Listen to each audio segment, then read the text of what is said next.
Zeno, a very wealthy trader, lived in the city of Cyprus around 300 BC. His boat sank while en route from Phoenicia to Piraeus, taking with it all of his cargo. This very wealthy man became poor in an instant as a result of that single event, which was completely beyond Zeno's or anyone else's control. Imagine you are Zeno. How would you react if the force of nature washed away your entire life's work? What's the appropriate reaction? Would you be angry? Sad? Do you feel like life has cheated you? For the majority of us, these would be normal reactions. But not for Zeno, the founder of Stoicism. One small change lasts an eternity, and a small shift in your mindset can lead to larger and more significant changes later on. Stoicism is fundamentally about acceptance and indifference. After reading the works of Socrates and other great philosophers, Zeno developed and taught Stoicism. According to Zeno, while we have little control over what happens to us, we do have control over how it affects us, and we must use this control to its full potential. Rather than crying over spilled milk, or in this case drowned goods, Zeno focused on remaining calm and neutral in the face of adversity. Today, people mistake Stoics for people who cannot be broken, who do not frequently lapse into emotional extremes, such as fits of rage or bouts of anxiety. But the original concept of Stoicism was much more than that. Stoicism was more than just a way of describing unemotional people. It was a way of viewing, describing, and comprehending reality. It was a way of life that has endured for centuries. Stoic philosophy can be applied to current situations in the same way it was thousands of years ago, and the benefits are just as significant. Stoicism enables us to process negative emotions resulting from negative experiences and transform them into thoughts that give us a unique perspective on the world. Perspective is everything, and everyone on the planet has unique experiences and thus different perspectives on things. Because the Stoics met, discussed, and taught philosophy in public, their overall philosophy was well known. They believed that Stoic principles could benefit everyone, so it didn't make sense to keep that knowledge hidden behind the four walls of a school or palace courtyards. As a result, everyone, from slave to emperor, could learn and become Stoics. And they did. Some of the world's most notable Stoics include Epictetus, who was once owned as a slave, Seneca, a well-known statesman, and Marcus Aurelius, a Roman emperor, and one of the most powerful men to have ever lived. The early Stoics practiced what they preached, opposing all forms of segregation and spearheading the fight against inequality. They even coined the term cosmopolitan, which translates as world citizen.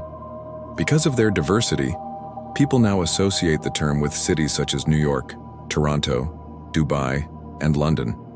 This was the kind of unity and togetherness that the Stoics advocated. Even when it wasn't popular, women were free to study Stoicism and become Stoics.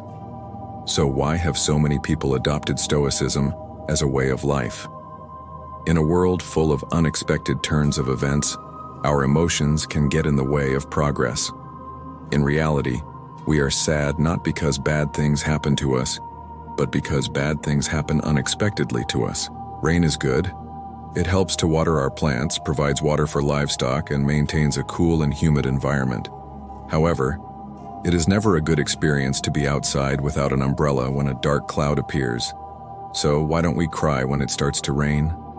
It's because despite the bad situation, we've come to expect rain. It's unavoidable. We cannot control the weather. Despite the fact that it is unpleasant, the rain eventually stops and the light returns. Stoicism teaches us that we should expect everything bad to happen. Consider the worst-case scenario and accept that it is possible. One of the Stoic exercises is voluntary discomfort, which aims to increase feelings of gratitude. Sleep on the floor of your kitchen, take cold showers instead of hot ones, eat only potatoes for a few days, and so on. This exercise teaches you that no matter how difficult things get, if you have the right mindset, you will survive and potentially thrive. By being able to cope with these uncomfortable situations, we indirectly prepare our minds for future misfortunes. With the current state of the world where advertisements are constantly pushed down our throats, we're led to believe that if we don't have the next best thing, look a certain way, or make a certain amount of money, we'll never be satisfied. This message is more important today than ever. We enter the world with little knowledge of anything. We learn things at home, school, and by observing our surroundings. The thing is, all three of these sources of knowledge often teach us in different ways. Do we need to internalize all of this knowledge? If we do, we risk unintentionally setting unrealistic expectations for our lives, leaving us disappointed and unsatisfied in the end. That is no way to live. We should instead concentrate on improving ourselves, for ourselves. We should act solely for our own benefit. Attaching external hope or secondary attachments to our actions almost always results in disappointment. Most of the time, we try to fill that emptiness with external things, like spending all of our money on a fancy car, a house, or even starting a family. Sometimes we do these things for their external value rather than their internal value. However, Stoicism teaches that if you approach life in this manner, you put your happiness in the hands of external forces, which can always fail. Cars almost always break down, natural disasters devastate entire cities, and divorce rates rise year after year. But even free things in life have a cost. Space costs, both physical and mental. As Seneca once said, learning to live with less will make room in your life for the things that are truly important to you.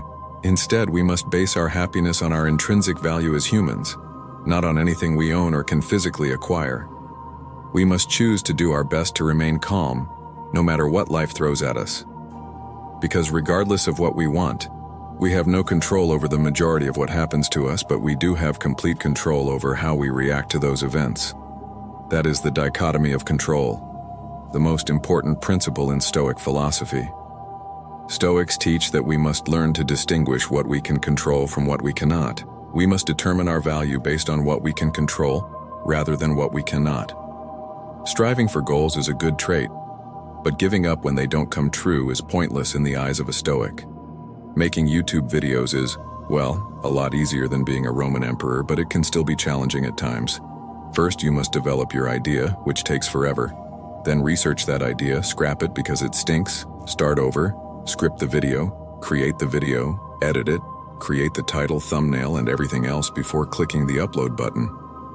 Everything until the point where you click upload is entirely up to you.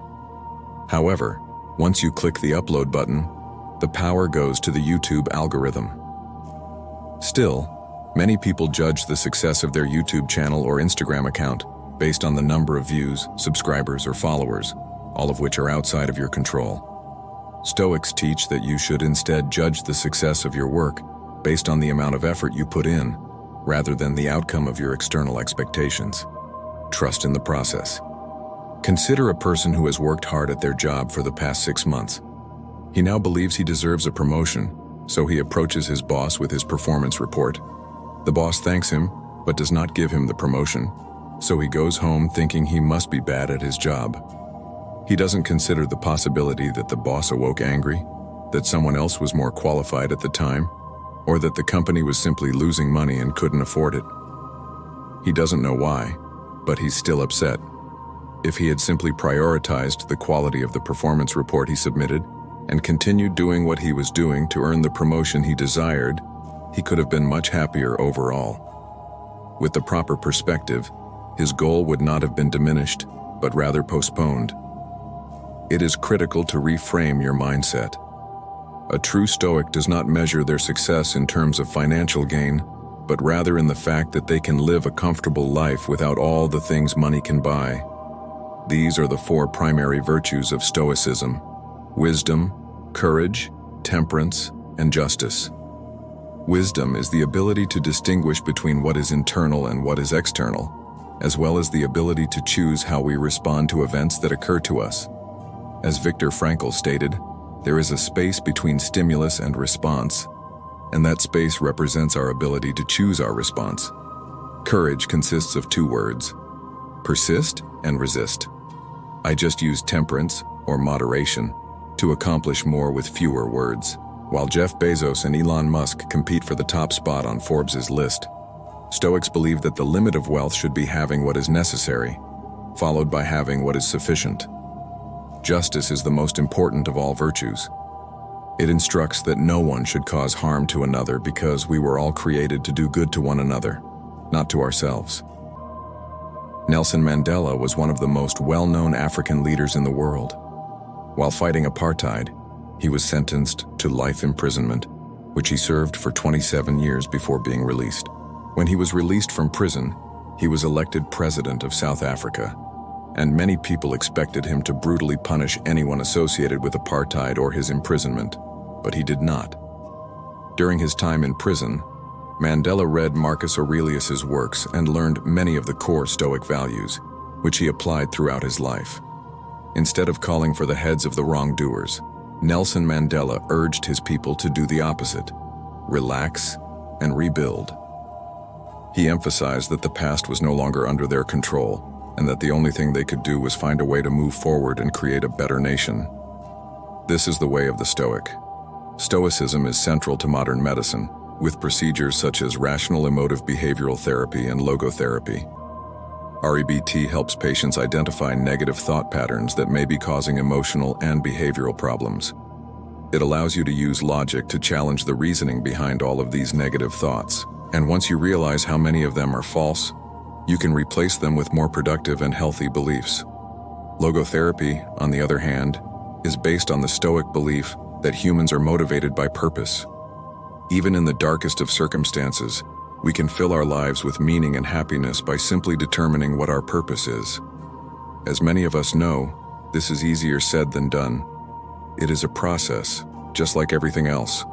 We must rewire our thinking, letting go of the old and embracing the new. To solve our problems with happiness, we must practice so on. By shifting our definition of value to the things we can control, we can avoid becoming fixated on the things we can't, and we can live a much happier and more fulfilling life. Stoicism guides us through past and present storms to calmer and more peaceful waters.